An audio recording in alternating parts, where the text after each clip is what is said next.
Impossible, hissed the Empress Umbra, eyes blazing with outrage as she gripped the arms of her obsidian throne. How can a human child solve the quantum gravity equation? The quantum gravity equation held the key to revolutionary space travel technology and a resolution to the escalating galactic energy crisis, a crisis that threatened to plunge the galaxy into total war. For eons, the equation had confounded the greatest minds of the Vulcan Science Directorate, including Umbra's own chief science advisor. And yet, in a stunning turn of events at the Galactic Summit on Vulcan Prime, 8-year-old human prodigy Gary Skora had innocently presented his solution to the Vulcan Science Council, unaware of the seismic political ramifications. The son of the human ambassador, Gary had been playing with his hollow puzzles during a break in the tense negotiations when inspiration struck. High Chancellor Zorax, the Empire's most brilliant scientist, verified the boy's elegant proof in disbelief. Word quickly spread to Empress Umbra, stoking her resentment of humanity's rising influence. Seeing an opportunity to understand and potentially exploit this unprecedented human potential, Umbra summoned Gary and his parents to an urgent audience. The Skora family suddenly found themselves at the epicenter of a treacherous political chess match, with the fate of human-Vulcan relations hanging in the balance. As rumors swirled of an impending rebel uprising, with whispers that the human child could be either a powerful ally or a vulnerable pawn, young Gary unknowingly embarked on a perilous journey into the dark heart of an alien empire on the brink of war. The Skora family moved through the shadowy halls of the Imperial Palace, flanked by a phalanx of grim-faced Vulcan guards. Gary's eyes darted from side to side, taking in the stark obsidian walls adorned with crimson tapestries depicting scenes of Vulcan conquest. The air hung heavy with a sense of foreboding. As they entered the cavernous throne room, Empress Umbra loomed before them, a figure of cold, regal power. Her dark eyes bore into Gary, assessing, calculating. The boy met her gaze without flinching, his natural curiosity overriding any fear. "Come closer, child," Umbra commanded, her voice echoing through the chamber. Gary glanced back at his parents, who nodded reassuringly despite the tension etched on their faces. He stepped forward, his small frame dwarfed by the imposing throne. "Your Majesty," Gary said, bowing his head respectfully. Then, with a child's guileless wonder, he pointed at her crown, a twisted mass of metallic tentacles. "Why does your crown have wiggly arms?" Umbra blinked, momentarily taken aback. The ghost of a smile flickered across her lips. "They represent the reach of the Vulcan Empire, young one. But that is a discussion for another time." She leaned forward, studying him intently. "I am more interested in the reach of your mind." With a wave of her hand, Umbra dismissed her counselors. They filed out, casting dubious glances at the human child. When the great doors thudded shut, Umbra turned her full attention to Gary. "Tell me, boy," she said, steepling her fingers, "what do you know of our energy crisis?" Gary's eyes lit up. "I've been reading about it. The old fusion reactors are failing, and people are scared. But I think there's a way to fix it, using quantum harmonics to stabilize the plasma fields." Umbra listened, her expression inscrutable, as Gary launched into an enthusiastic explanation, his words tumbling out in a torrent of scientific jargon. The Empress felt a grudging respect blooming within her. The child's grasp of complex concepts was astounding. A seed of an idea took root in Umbra's mind. This boy, with his prodigious intellect and fresh perspective, could be the key to solidifying her rule in the face of growing unrest. The rebels would never suspect such an unorthodox advisor. "Gary Skora," Umbra said, her voice ringing with authority, "I hereby appoint you as my personal counselor. You shall have unrestricted access to the Imperial Archives and the full resources of the Vulcan Science Directorate." In the stunned silence that followed, Gary's face lit up with excitement.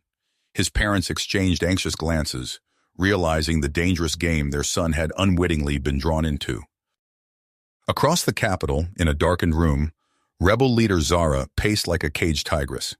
Her spies had just reported the Empress's shocking decree. Zara's lips curled in a snarl. "A human child advising the throne?" she spat, slamming her fist against the wall. "Umbra's weakness knows no bounds. This is our chance to strike, to show the people that the Empire is crumbling from within. Zara summoned her lieutenants, her eyes gleaming with a fanatic's zeal. Spread the word to our brothers and sisters on the frontier worlds. The time has come to rise up and rid ourselves of this human taint. And the boy, he will be the spark that ignites the flames of revolution.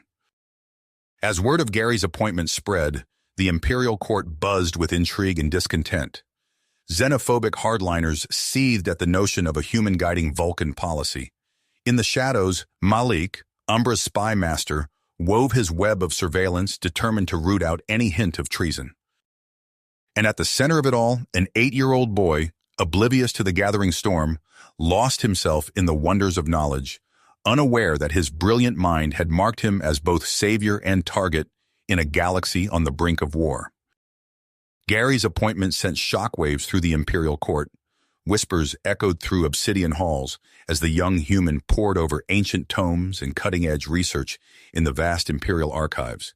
His small figure, dwarfed by towering shelves, became a familiar sight to the Vulcan scholars, who watched him with a mixture of curiosity and disdain. Weeks passed, and Gary's influence on imperial policy grew. In a chamber lined with holographic star charts, he stood before Empress Umbra and her council, his voice steady as he outlined his vision. Your Majesty, the solution to our energy crisis lies not in conquest, but in innovation, Gary said, gesturing to a complex diagram of quantum harmonics. By redirecting resources from military expansion to research and diplomacy, we can forge alliances and pool knowledge across species. Umbra leaned forward on her throne, intrigue glinting in her dark eyes. An unconventional approach, young Skora, but these are desperate times. General Xyrax, a hulking figure in crimson battle armor, stepped forward with a snarl. This is madness! We cannot entrust the fate of our empire to the fantasies of a human child. Gary turned to face the general, unflinching before the Vulcan's imposing presence. With respect, General, your current strategies have failed to address the root of the crisis. Perhaps it's time for a new perspective. The chamber fell silent as Gary methodically dismantled Xyrax's arguments, his logic as precise as a surgeon's scalpel. The general's face contorted with rage as he found himself outmaneuvered by a child barely taller than his knee. Enough! Xyrax roared, storming towards the exit. He paused at the threshold, fixing Gary with a murderous glare. You'll regret this day, boy. Mark my words. As the doors slammed shut behind Xyrax, Umbra raised an eyebrow at Gary. You've made a powerful enemy today, child. I hope your solutions prove worth the risk. In the days that followed, Umbra cautiously implemented some of Gary's proposals. Research facilities hummed with renewed activity, and diplomatic channels long left dormant crackled to life. But tensions simmered beneath the surface of the Empire. On the fringes of Vulcan space, Zara stood before a sea of disgruntled faces, soldiers, workers, and citizens united in their dissatisfaction. Her voice rang out, filled with passion and venom. Umbra has forsaken us all. She dances to the tune of a human puppet while our people suffer. Zara's fist pounded against a makeshift podium. The time has come to reclaim our destiny. The crowd roared its approval as Zara outlined her plan. Across the sector, imperial outposts erupted in flames, carefully orchestrated attacks designed to provoke a reaction. In the shadowy recesses of the imperial palace, Spy Master Malik's network of informants worked tirelessly. Fragments of intercepted communications and whispered rumors coalesced into a chilling picture. Malik strode into Umbra's private chambers, his usually stoic features etched with concern. Your Majesty, I have grave news, Malik said, presenting a data crystal. General Xyrax conspires with the rebel Zara. They plan to overthrow you and eliminate the Skora family. Umbra's eyes narrowed as she absorbed the information. Her hand tightened around the arm of her throne, fist clenched with tension. What do you advise, Malik? We must act swiftly and decisively, Malik urged. Neutralize Xyrax and crush the rebellion before it gains momentum. Umbra's gaze drifted to a holographic display of the Empire, worlds glowing like embers in the darkness of space. Gary's words echoed in her mind, a counterpoint to her instinct for brutal repression. She hesitated, caught between two paths. In that moment of indecision, alarms blared throughout the palace. Malik's communicator crackled with urgent reports. "Your Majesty, Zyrax has made his move," Malik said, his voice taut. "His forces are converging on the capital. We must get you to safety." Umbra rose, her eyes blazing with defiance. "No, I will not flee like a coward. Prepare my battle armor." As chaos engulfed the palace, Malik made a split-second decision. He ushered Gary and his parents through hidden passages, the boy's eyes wide with a mixture of fear and perseverance. "Where are you taking us?" Gary's father demanded as they hurried through dimly lit corridors. Malik's reply was grim. "Somewhere they won't think to look. The fate of the Empire may well rest on keeping your son alive." Behind them, the sounds of battle echoed through the palace. Umbra stood in the throne room, resplendent in gleaming armor, her sword drawn as Zyrax burst through the doors with his loyal troops. "So the puppet master shows her strings," Zyrax sneered, raising his own blade. Umbra's reply was a swift, vicious strike that sent sparks flying as their weapons clashed. Outside the palace walls, the capital descended into chaos. Rebel forces poured through breached defenses, clashing with Imperial guards in the streets. Amidst the pandemonium, a small figure slipped away from his protectors, driven by a desperate plan. Gary Scora, the unlikely advisor who had sparked a revolution, ventured into the war-torn city. His young mind raced, seeking a solution that could avert catastrophe. As explosions lit up the night sky, Gary steeled himself for the greatest challenge of his life, to reason with those who saw him as the enemy and find a path to peace in a galaxy teetering on the brink of all-out war. Gary's heart pounded as he navigated the chaos-filled streets of the Vulcan capital. Laser fire crackled overhead, and the acrid smell of smoke filled his nostrils. He ducked behind a crumbling wall, narrowly avoiding a stray energy blast. "Zara!" he called out, his voice barely audible above the din of battle. "I need to speak with Zara." A group of rebel fighters emerged from the shadows, weapons trained on the small human. Gary raised his hands, meeting their suspicious glares with unwavering grit. "I'm Gary Scora," he said, forcing his voice to remain steady. "I have a proposal for your leader." The rebels exchanged glances, then one of them activated a communicator. After a terse conversation, he nodded to Gary. "This way, human, but no tricks." They led him through a maze of rubble-strewn alleys to an abandoned warehouse. Inside, Zara paced like a caged animal, her face etched with the strain of command. She turned as Gary entered, her eyes narrowing. "So, Umbra sends a child to do her negotiating? How fitting." Gary shook his head. "I'm here on my own, Zara. Please, just hear me out." For a moment, Zara seemed ready to dismiss him.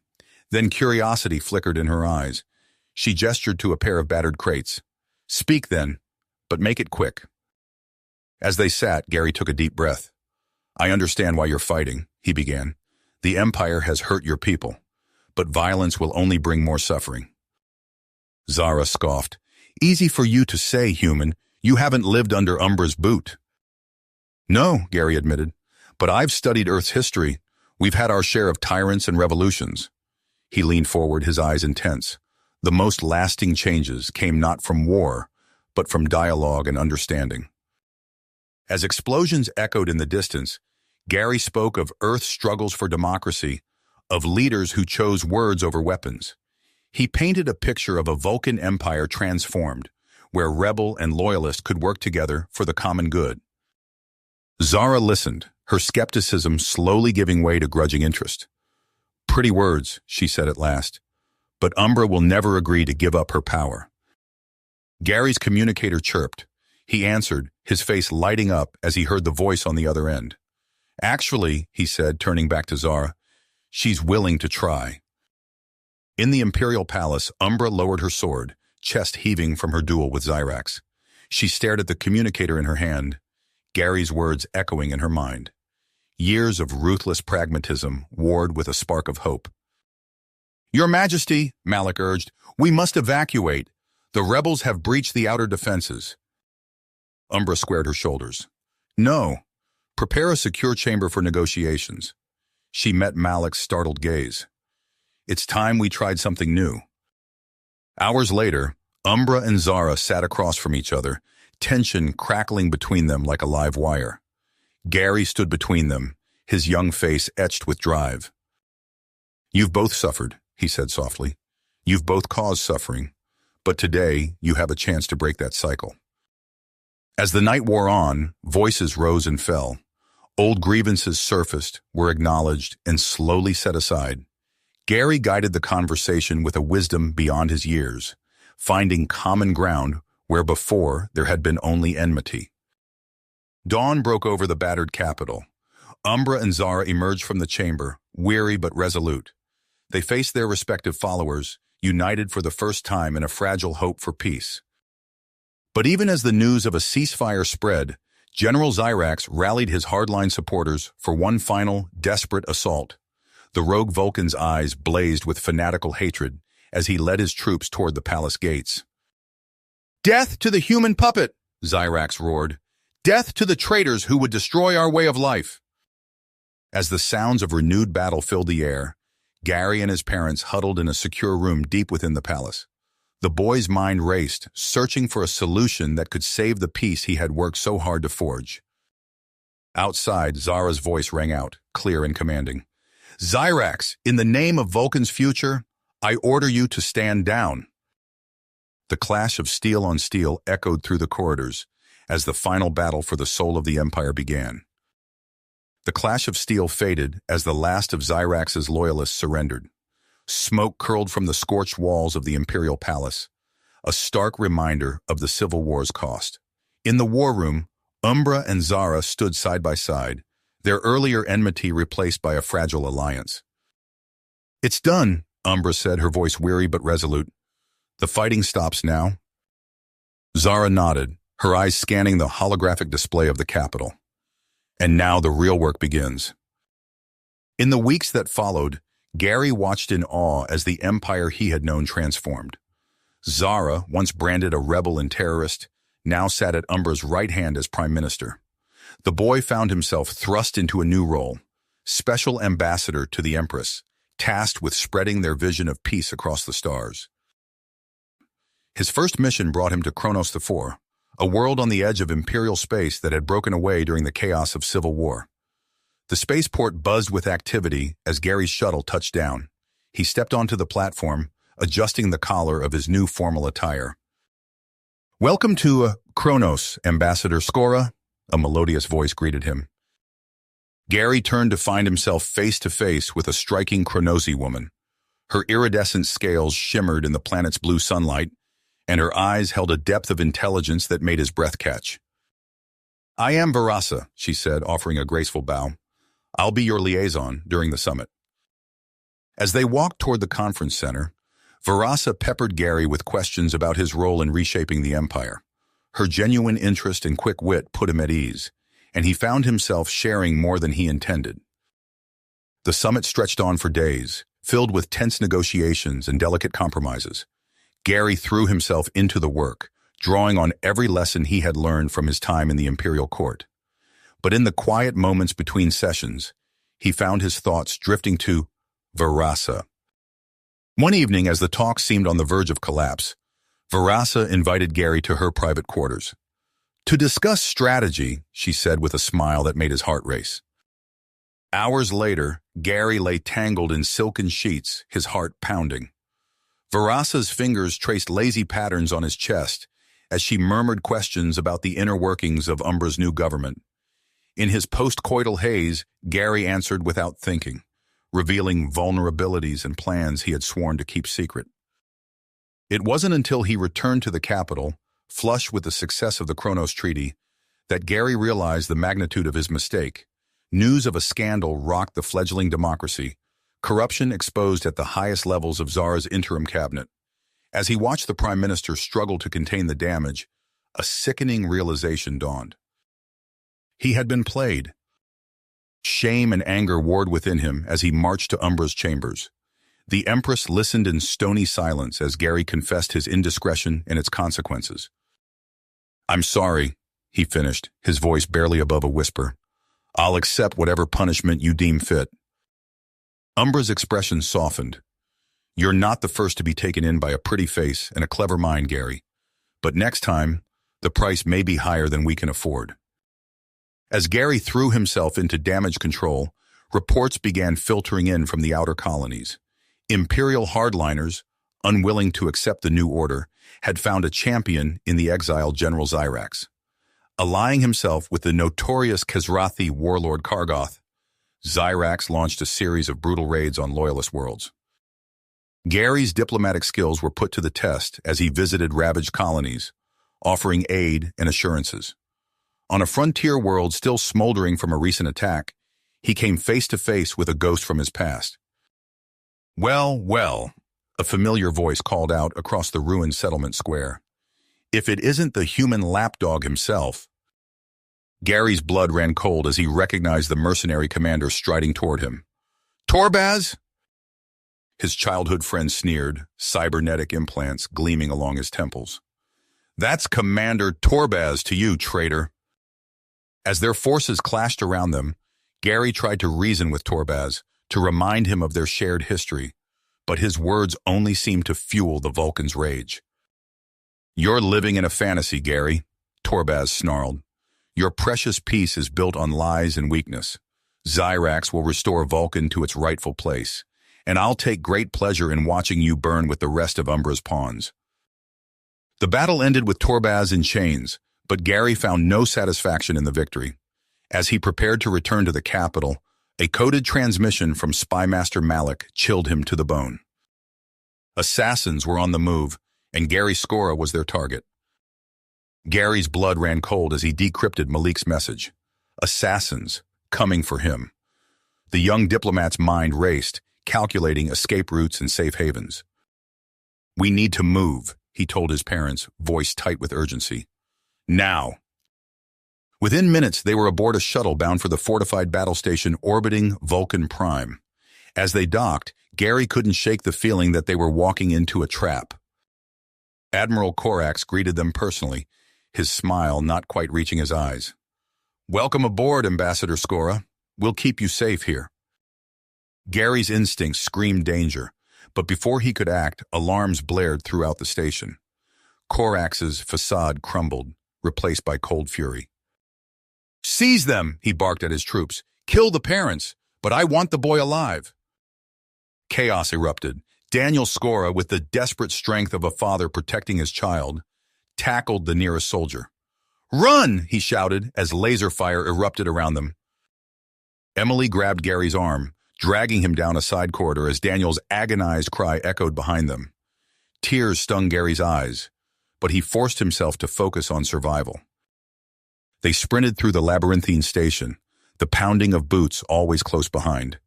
Emily's fingers flew over a comm panel, sending an encrypted distress call to the one person she prayed could help them now. Zara, she gasped into the device. We need you. Alarms wailed as Zara's rebel forces swarmed the station. The former insurgent leader, now a respected Imperial official, led the charge herself. Find Gary and his family, she ordered her troops, and put Corax's head on a spike.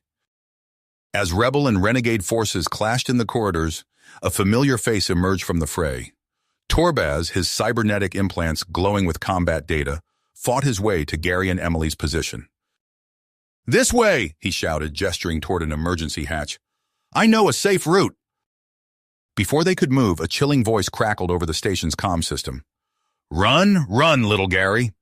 Vrax's sadistic tone dripped with anticipation. I do so love a good hunt. Heart pounding, Gary led his mother and Torbaz through maintenance shafts and abandoned sections. But Vrax was always one step behind, his taunts growing closer with each passing moment. I can smell your fear, boy, Vrax's voice echoed. It's delicious. They emerged into the cavernous reactor core, a maze of catwalks suspended over a pulsing energy field. Gary's legs burned as they sprinted across the metal grating, searching desperately for an exit. A searing bolt of energy struck the catwalk ahead, melting through the metal. Emily stumbled, crying out in pain as she fell. Before Gary could reach her, Virax materialized from the shadows, his lean form coiled like a predator about to strike. At last, Vrax purred, hauling Emily to her feet and pressing a blade to her throat. "Now, young Gary, let's play a game." Torbaz raised his weapon, but Vrax's smile only widened. Ah, he warned. "One wrong move and Mommy Dearest bleeds out right here." Gary's mind raced, searching for a solution, a way out. But Vrax's eyes gleamed with madness as he presented his ultimatum. "It's quite simple, really," the assassin explained. "Kill me right here and now, or watch your mother die. The choice is yours." Time seemed to slow as Gary grappled with the impossible decision. The weight of a nearby fallen soldier's blaster felt impossibly heavy in his hand. Suddenly, the reactor core erupted in a storm of weapons fire. Umbra herself stood framed in the doorway, her Praetorian guard fanning out around her. "Vrax!" she roared, her voice carrying even over the din of battle. "Your treachery ends here." In one fluid motion, Umbra closed the distance between them. Her blade flashed and Vrax crumpled to the ground, his life snuffed out before he could make another move. As the last of Corax's forces surrendered, Gary found himself enveloped in his mother's embrace. Medics rushed to tend to Daniel, who had somehow survived his wounds.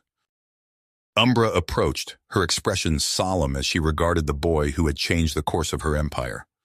"You have shown wisdom beyond your years, Gary Skora," she declared, "and in doing so, you have saved us all from ourselves." She turned to address the assembled crowd of loyalists and former rebels alike. "Let it be known that this child stands under my personal protection. Zara shall command my palace defenses, and Torbaz will serve as Gary's sworn guardian." As the adrenaline of battle faded, Gary felt the weight of all that had transpired settle on his shoulders. But there was no time to rest. Umbra's voice cut through his exhaustion, presenting a new challenge. "The fight is nowhere near the end," she said. "Zyrax and Kargoth's insurrection grows bolder by the day. We must act swiftly to prevent further bloodshed." Gary straightened, ready to face whatever came next. Umbra's eyes met his, a hint of pride in her alien features. "I have a mission for you, young diplomat," she said, "one that may determine the fate of our empire." The hum of the diplomatic shuttle's engines filled Gary's ears as he gazed out at the vast expanse of space. Crixor loomed ahead, a world of jagged mountains and sprawling megacities that glittered like shards of obsidian against the planet's rust-colored surface. "We're entering Khazrathi airspace," Torbaz announced from the pilot's seat, his cybernetic implants interfacing with the ship's systems. "Prepare yourself, Gary. These aren't the type to welcome outsiders with open arms." Gary nodded, smoothing down his formal attire. The weight of his mission pressed heavily upon him as the shuttle descended through Crixor's atmosphere. The fate of the Empire, of countless worlds, rested on his ability to sway the fierce Khazrathi. As they touched down on a landing pad jutting from a towering spire, Gary caught his first glimpse of their welcoming party. A phalanx of Khazrathi guards stood at attention, their chitinous armor gleaming under the harsh alien sun. At their center stood a figure that could only be Warlord Clara.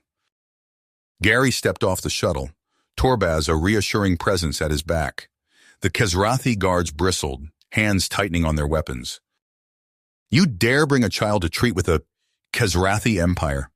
Clara's voice was a low growl, her mandibles clicking in what Gary assumed was disdain. Drawing himself up to his full height, Gary met the warlord's gaze. "I am Gary Skora, ambassador of Empress Umbra. I come seeking an audience with Khan Draxer on a matter of utmost urgency." Clara's compound eyes studied him, searching for any sign of weakness. And what could a human whelp possibly have to say that would interest the Khan of the Khazrathi? "I bring word of betrayal," Gary said, his voice steady, "of sacred oaths broken and honor tarnished. Kargoth has allied himself with those who would see both our peoples burn." A ripple of agitation passed through the assembled guards. Clara's antennae twitched, the only outward sign of her interest. "Bold words, little one. You'd best have proof to back them up." Gary produced a data crystal from within his robes. "Everything you need to know is here, Warlord. I ask only for the chance to present it to Khan Draxor himself."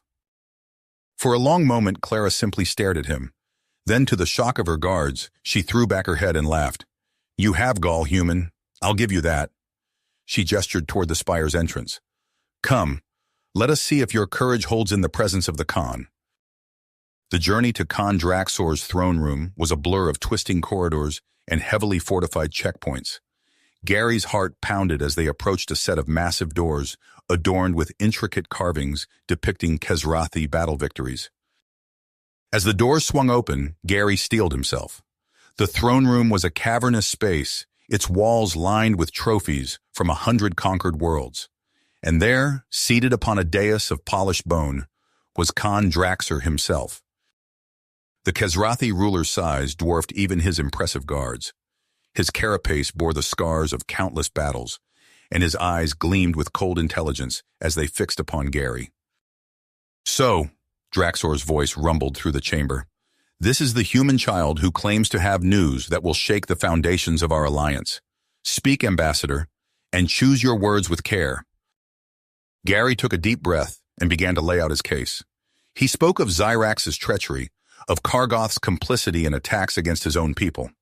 As he presented his evidence, he could see the fury building in Draxor's eyes. Lies! The Khan roared, rising from his throne. Kargoth is a true son of Crixor. He would never betray his blood.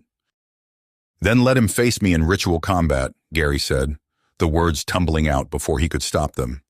If I speak falsely, let his blade prove it. A hush fell over the throne room. Draxor's mandibles worked silently as he considered the challenge. You would face Kargoth in the arena? You, a human child, against the fiercest warrior in the galaxy? Gary's mouth went dry, but he forced himself to nod. I would, Your Majesty, for the sake of both our peoples. Draxor's laughter shook the very walls. So be it, little ambassador. The challenge is accepted.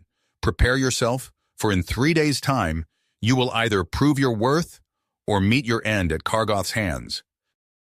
As Gary was led away to begin his training, the gravity of what he had done settled over him.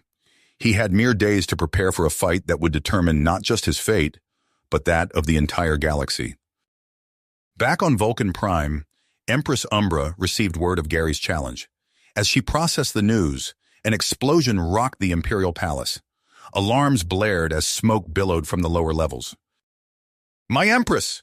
A guard burst into the war room. We're under attack. Insurgents have breached the outer defenses. Umbra's eyes narrowed as she surveyed the tactical displays. Where is Prime Minister Zara? Fighting to contain the rebels in the eastern quarter, Your Majesty. But there are reports of unrest spreading to other cities as well. As chaos engulfed the capital, a cloaked figure watched from the shadows of an abandoned tower. Grand Vizier Razak's lips curled into a cruel smile. Let them tear each other apart, he whispered. Soon, the empire will be mine once more. The cloaked figure of Grand Vizier Razak melted back into the shadows as explosions rocked Vulcan Prime. Chaos engulfed the capital, but on Crixor, a different kind of tension gripped the air. Gary's challenge to Kargoth hung heavy over the Kezrathi throne room. As guards escorted him to prepare for the impending duel, alarms blared from the communication array. A breathless aide burst in, mandibles clicking rapidly. Your Majesty, urgent transmission from Vulcan Prime. Khan Draxor's compound eyes narrowed as the holodisplay flickered to life. Empress Umbra's face materialized, her usual composure cracking under obvious strain. Khan Draxor, she began, her voice tight. I regret to inform you that our empire faces an unprecedented crisis. Insurgents have breached the Imperial Palace itself. Gary's stomach dropped. He stepped forward, protocol forgotten. Empress, what about my parents? Are they... Umbra's eyes softened briefly. They're safe, Gary, but I need you to listen carefully. You must complete your mission on Crixor at all costs. The fate of our worlds depends on it. The transmission cut out abruptly, leaving the throne room in stunned silence. Gary's mind raced. He turned to Draxor, his voice steady despite the fear threatening to overwhelm him. Your Majesty, I request immediate departure for Crixor. Every moment we delay gives our enemies another advantage.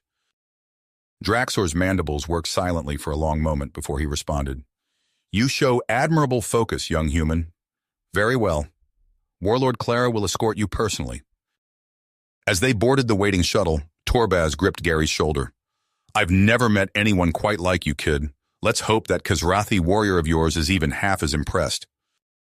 The journey to Krixor was tense, Gary's thoughts consumed by the crisis unfolding on Vulcan Prime. As they entered the system, proximity alarms suddenly screamed to life. Multiple hostiles on approach, Clara snarled, her claws dancing over the controls. Kargoth's raiders! The shuttle bucked and rolled as energy blasts seared past. Torbaz threw himself into the co-pilot's seat, his cybernetic implants interfacing with the ship's systems. Engines are hit, he shouted. We're losing altitude fast. Gary gripped his restraints as the shuttle plummeted toward a desolate moon. The harsh landscape of Nergax rushed up to meet them, jagged rock formations looming ever closer. Brace for impact, Clara roared. The world dissolved into a cacophony of screeching metal and shattering transport steel. When Gary's vision cleared, he found himself sprawled on the shuttle's floor, acrid smoke filling his lungs. Torbaz hauled him to his feet. We need to move now. This thing's about to blow. They stumbled out into the alien landscape, the twisted wreckage of the shuttle erupting into flames behind them. Gary's eyes watered in Nergax's thin atmosphere as he took in their surroundings. Barren rocks stretched as far as he could see, broken only by bizarre, crystalline formations that pulsed with an eerie inner light. Clara's voice cut through his daze. We can't stay here. Those raiders will be on us within the hour. As if summoned by her words, a distant screech echoed across the rocky plain. Gary's blood ran cold as he caught sight of a massive insectoid shape scuttling over a nearby ridge. And that, Torbaz muttered, is why we really can't stay here. They set off at a punishing pace, searching for shelter from both Kargoth's forces and Nergax's deadly wildlife. As they picked their way through a field of razor-sharp crystal formations, Gary's thoughts drifted to the crisis unfolding light years away. Torbaz, he panted, do you think Umbra can hold the capital? The cyborg's organic eye met Gary's, a flicker of uncertainty crossing his face. Kid, I've seen a lot in this galaxy, but I've never seen anyone quite like you or the Empress. If anyone can pull this off, it's the two of you. A series of explosions lit up the sky, far too close for comfort. Clara gestured urgently toward a narrow crevice in the crystalline cliffs ahead. In there! It's our best chance to lose them! As they squeezed into the tight passage, Gary's hand brushed against one of the pulsing crystals. A jolt of energy surged through him, and suddenly his mind was filled with vivid flashes of memory. He saw himself as a young child, laughing as his father spun him through the air. He glimpsed his mother's proud smile as he took his first steps toward a career in diplomacy, and he relived the moment he first laid eyes on the vastness of space, knowing his destiny lay among the stars. Gary blinked, the visions fading as quickly as they had come. He turned to share the experience with Torbaz, only to find the cyborg staring at his own hands in wonder. I remember, Torbaz whispered. Before the implants, before the wars, I had a family once. Their eyes met, a new understanding passing between them. But the moment was shattered by the sound of approaching engines. They've found us, Clara hissed. Prepare yourselves. This may be our last stand. As Kargoth's forces closed in, Gary's mind raced. The fate of empires hung in the balance, and somehow, improbably, it all came down to this moment on a desolate moon. The desolate moon of Nergax faded into memory as Gary Skora stood at the viewport of New Umbra's Grand Observatory. A decade had passed since that harrowing escape, and the young boy who once trembled before Kazrathi warlords had grown into a formidable diplomat and leader. Gary's eyes swept over the bustling spaceport below, where vessels of a dozen species docked in harmony. Vulcan cruisers shared berths with Kazrathi warbirds, while Terran freighters offloaded cargo alongside elegant Centauri transports. It was a testament to the new era of cooperation he had helped forge. Admiring your handiwork? Empress Umbra's voice carried a hint of pride as she joined him at the viewport. Gary turned, offering a respectful nod to his mentor. Merely reflecting on how far we've come, Your Majesty. Umbra's lips quirked in a rare smile. Come now, Gary. After all these years, I think we can dispense with such formalities in private. Their easy rapport was interrupted by a sudden commotion. Torbaz burst into the chamber, his cybernetic eye pulsing in urgent red. "We have a situation," the cyborg growled. "Unknown fleet approaching from the outer rim. They've bypassed our early warning systems." Gary's brow furrowed. "How is that possible? Our defenses—" A blinding flash lit up the sky, followed by a thunderous boom that shook the very foundations of the observatory. Alarms blared as reports flooded in from across the capital. "Multiple impacts detected," Torbaz shouted over the din. "They're using some kind of ancient siege weaponry. Our shields can't—" Another explosion rocked the building, cutting off Torbaz mid-sentence. Through the viewport, Gary watched in horror as antiquated warships emerged from hyperspace, their hulls adorned with fanatical symbols he didn't recognize. "Pureblood scum," Umbra hissed, her composure cracking. "I should have known they'd return." Before Gary could ask for clarification, the doors burst open again. A squad of royal guards rushed in, surrounding a figure Gary recognized as Arzarian, Umbra's heir. "Mother!" Arzarian panted, clutching a bleeding arm. "They breached the palace. Prime Minister Zara. They took her." Umbra's face hardened. "Get Arzarian to safety. We need to—" "I'm going after Zara," Gary interrupted, his voice brooking no argument. Torbaz grabbed his arm. "Kid, you can't. It's suicide." But Gary was already moving, his mind racing through possibilities. "I need access to our intelligence files on the purebloods, and a ship, a fast one." Hours later, cloaked in the very armor of the enemy, Gary infiltrated the pureblood flagship. His heart pounded as he navigated labyrinthine corridors, guided by stolen schematics and sheer perseverance. He found Zara in the depths of the ship, battered but defiant. As he disabled her restraints, her eyes widened in recognition. "Gary, how did you—" "No time," he whispered, tossing her a spare blaster. "We need to move." They fought their way through waves of fanatical cultists, Gary's diplomatic skills put to the ultimate test as he bluffed and misdirected. But as they neared the hangar bay, a towering figure blocked their path. "Night Lord," Zara breathed, fear and revulsion mingling in her voice. The pureblood leader's masked visage turned towards them, radiating malice. "You dare violate the sanctity of my ship?" His voice was a harsh rasp, distorted by his helm. Gary stepped forward, removing his own stolen mask. "I dare much more than that." Night Lord recoiled as if struck. "Impossible! A human! Here?" "Not just any human," Gary replied, igniting the energy blade concealed in his gauntlet. "I am Gary Scora, envoy of New Umbra, and I'm here to end this madness." Night Lord's own blade flared to life, and the two circled each other in the cramped corridor.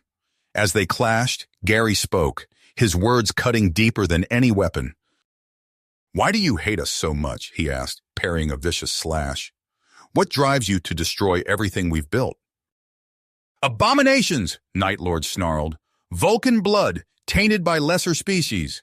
Our legacy, destroyed by mongrels like you." Their duel carried them into a vast chamber filled with ancient Vulcan artifacts. As they fought amidst relics of a bygone era, Gary pressed his advantage. "Look around you," he said, gesturing to the treasures. "This is your legacy. Not destruction, but creation. The Vulcans achieved greatness through cooperation, not isolation." For a moment, Night Lord hesitated. It was all the opening Gary needed. With a swift move, he disarmed the cultist leader, sending his blade clattering across the deck. Night Lord fell to his knees, defeated. "Finish it," he growled. "Prove your superiority." But Gary deactivated his weapon. "No, that's not our way. Not anymore." As if on cue, the chamber doors slid open. Pureblood officers poured in, weapons raised. But instead of firing, they looked to Gary with a mixture of awe and uncertainty. "You've seen the truth," Gary addressed them. "The path of hatred leads only to ruin, but there's another way, a better way." One by one, the cultists lowered their weapons. Night Lord, enraged by this betrayal, lunged for Gary with a hidden dagger. But his own officers restrained him, the spell of fanaticism finally broken. As Imperial forces secured the pureblood fleet, Gary approached the captured Night Lord. With trembling hands, he removed the leader's mask, revealing a face that struck him like a physical blow. "No," Gary whispered, staggering back. "It can't be." For the man beneath the mask was unmistakably Vulcan, and bore an uncanny resemblance to Gary's own mother. "Uncle?" The word escaped Gary's lips, heavy with shock and dawning horror. Night Lord's eyes, so like his own, burned with a mixture of hatred and something deeper, something wounded. As the weight of this revelation settled over him, Gary knew his journey was far from finished. The threat might be contained, but the mystery behind it had only deepened. And somewhere in that tangled web of family secrets and forgotten history lay the key to truly healing the rifts that threatened to tear their hard-won peace apart. Gary's mind reeled as he stared at the unmasked face of Night Lord. The family resemblance was undeniable, stirring up a maelstrom of questions and conflicting emotions. But there was no time to process this earth-shattering revelation. The immediate crisis had been averted, but Gary knew the roots of this conflict ran far deeper than anyone had imagined. In the days that followed, Gary found himself unable to rest. The image of his uncle's face, twisted with hatred and pain, haunted his dreams. He pored over historical records, searching for any clue that might explain how a member of his own family had fallen so far into darkness. "You're obsessing, kid," Torbaz said, his cybernetic eye whirring as he studied Gary's haggard face. "Whatever answers you're looking for, you won't find them in those dusty archives." Gary's fingers tightened on the datapad he held. "Then where, Torbaz? Where do I find the truth?" The cyborg was silent for a long moment. When he spoke, his voice was grim. "There's one place, but you're not going to like it." Hours later, Gary stood before Empress Umbra, outlining his plan to journey to Kanbara, the abandoned Vulcan homeworld. Her face remained impassive as he spoke, but her eyes betrayed a flicker of concern. "It's a death sentence, Gary," she said softly. "The radiation alone—" "I have to know," Gary interrupted, his voice firm. "Whatever created the purebloods, whatever twisted my uncle into Night Lord, the answers are there. I can feel it." Umbra studied him for a long moment, then nodded. "Very well, but you're not going alone." Which was how Gary found himself piloting a heavily shielded shuttle towards Kanbara's toxic surface. Torbaz at his side. The cyborg had insisted on coming, much to Gary's mix of gratitude and concern. As they descended through roiling clouds of irradiated dust, the ruins of a once great civilization came into view. Towering arcologies, their gleaming surfaces dulled by millennia of neglect, stretched towards the sickly sky. "By the void," Torbaz whispered, his organic eye wide. "I've never seen anything like it." They sat down near the largest structure, a vast pyramid that seemed to pulse with an eerie energy. As they exited the shuttle, their radiation suits immediately began registering alarming levels of contamination. "We don't have long," Gary said, his voice tight. "Let's move." They fought their way through tangles of mutated vegetation and past the desiccated remains of creatures warped beyond recognition. The entrance to the arcology loomed before them, a gaping maw leading into suffocating darkness. As they ventured deeper into the labyrinth, Gary's unease grew.